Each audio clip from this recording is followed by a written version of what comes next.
Excellent. All right, y'all. Healy asked me to come in and like give a little bit of a chop up and a speech that might actually be interesting. I think since we're all sitting in the same kind of quarantine environment, we've been seeing a lot of different changes in the priorities that folks have been putting their time into when it comes to product development, kind of digital exploration, and kind of like accelerating macro trends that have been going on. So I've been kind of toying with this theory about second order analyses, and I've been trying, and I wanted to dig into that a bit and then just have like a lively discussion at the end, because I can egghead on this all I want, but I think other people with other contexts coming into the mix is really helpful.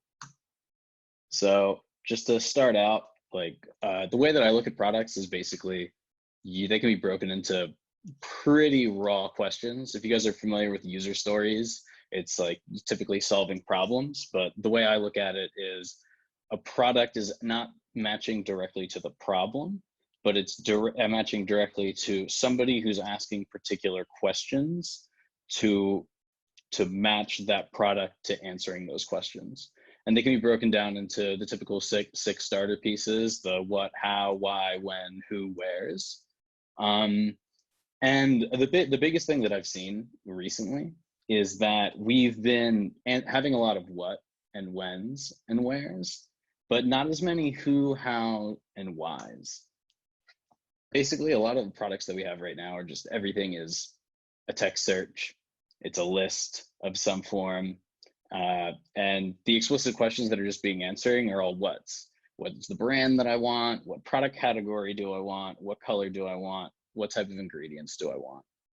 But is that like really naturally how we interact with the process? Are these actually the questions that we're answering when we remove ourselves from looking at the list serve or the list drop and trying to come up with what is the word that I'm looking for? You're somewhat limited based on what your parameters are. So the way I see it like is coming next is a bunch of different things that have been happening in the digital space that are going to drive the feeling from answering what's and curating lists into creating more engaging digital experiences. So where I really see a lot of like the list and search logic in digital projects, it's going to be abstracted in the API layer. There's just a ton of fucking there's so many APIs being rolled out right now that it's not even about data collection and data structuring. It's going to be more about how the people build and layer on top to be able to deliver the experiences. And I've been kind of defining that roughly as second order analyses. So the way that I define it is an analysis experience or an experience, action, or purchase that answers qualifying questions natively. So like if you're looking at jobs, for example, but some of the questions that you're going to leave, whatever the application is this city, does the city have good schools? What is the company background? What is some of the brand voice of this company? These are things that wouldn't be surfaced on the job posting that you would go to another product to answer. How can you bundle all of these things natively to drive a better, more holistic customer experience? So I mentioned API growth. We've been blowing up with public APIs. I think it's like, 168 are added every single month. Crazy amounts of data like to be publicly available. And the level of abstraction that you can do on top of that and complexity from that, huge, great. And on top of that, like that's gonna double down and also foster this is the huge growth in data science jobs that are going around. Ton of more people there's a ton of more access there. There are a ton more accessible ML libraries for image analysis, NLP, every single step of the ML pipeline of whether it's like feature extraction, loading the data, or like even some of these big ML out of the box engines that larger companies are developing. Some of them open sourcing, which is nice. But with the growth of professionals being able to create value on the data layer, and the availability of new types of data, we're going to start seeing a ton of untapped value in data sources that are not being utilized as much.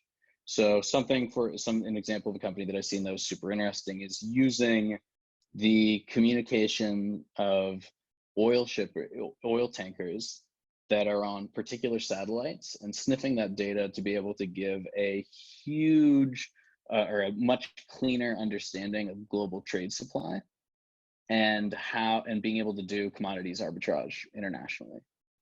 Something that nobody was touching was these particular ship to satellite communications that were exposed publicly but just not understood contextually, and then used to drive financial value for like hedge funds, etc. The other piece is going to be new interfaces of like different things. Probably not this one, dude, set up as a plunger, but maybe some more about this, where it's answering these more how, who, where questions.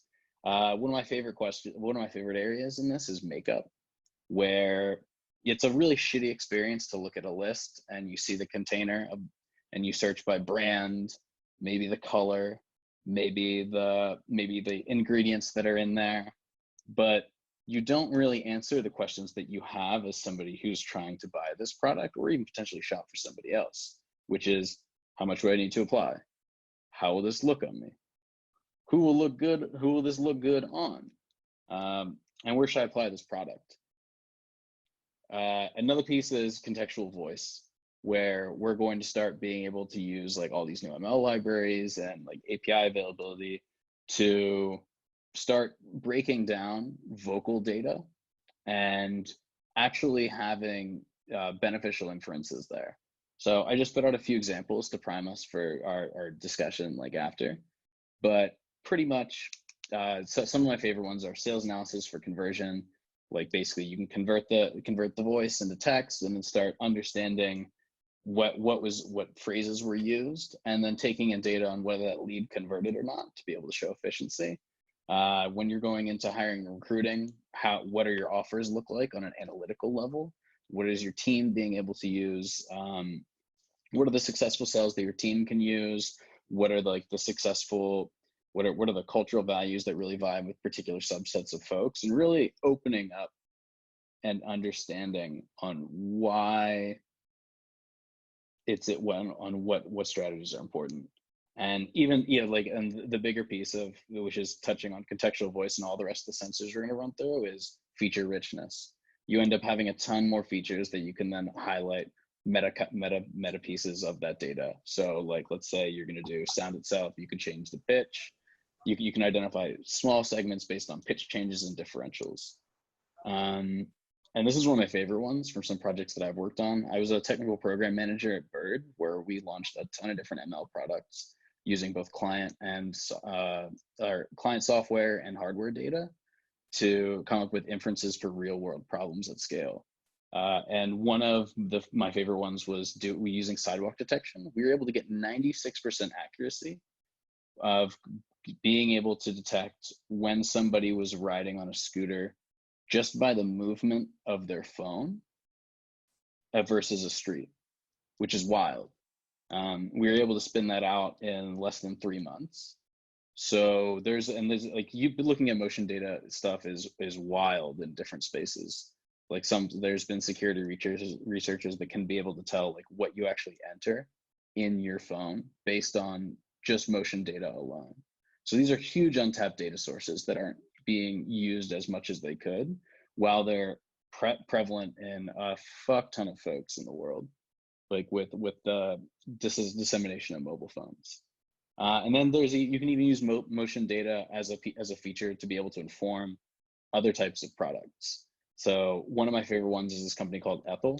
It's a music generation company, and what they do is they take motion data from your phone to see what type of to batch in a different type of activity, and use that feature set to then inform what music it's actually creating for you based on what you're experiencing in real time.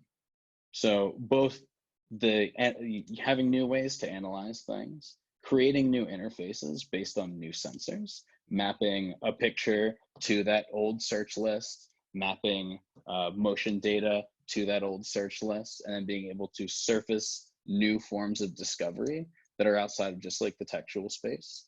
And then also bringing in new features to analyze different use cases.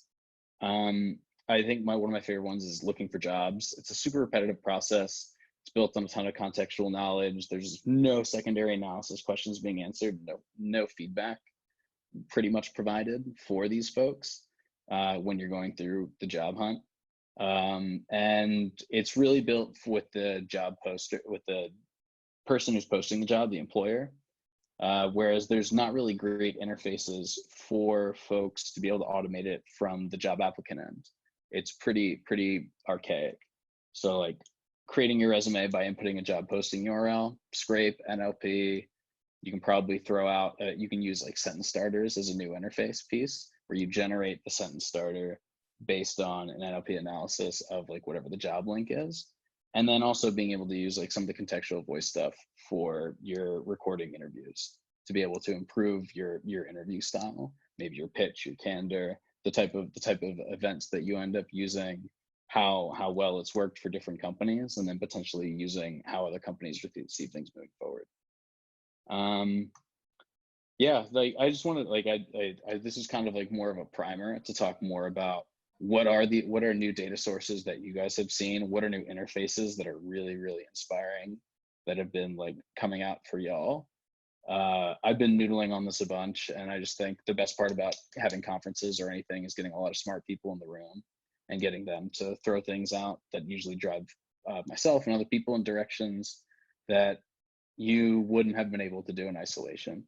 So I would love to just like take this second, unmute, and just like have like use the rest of this time to just have a conversation of like, what are untapped data sources that aren't being cultivated, whether consumer or enterprise? What are the specific products that are not actually fulfilling a full scope of answering the question for particular buying experiences? And what are new input interfaces that can be used? Like Snapchat is about to launch. You can take pictures of stuff and then buy it based on image analysis. Some ideas that I've heard from people are creating a cart of makeup based on a filter that you like a ton. So it's not the traditional, I need to know this brand, I need to know this color. I'm going to give you what I want to look like, and then you'll give me all of the ingredients to be able to do that. I just find this stuff really cool, and I just love nerding out on it. So I'm happy to answer any questions about my prior experience, any questions about maybe the succinctness of like my presentation, and just chop up about untapped data sources that you guys may have identified or seen or cool interfaces.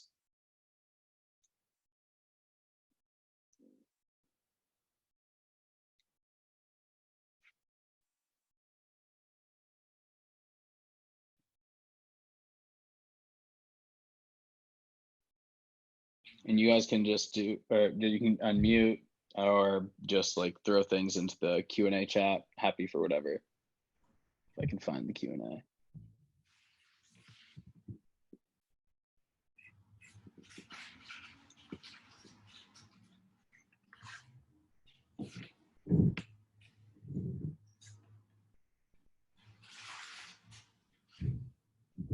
Ricky Thomas to yes.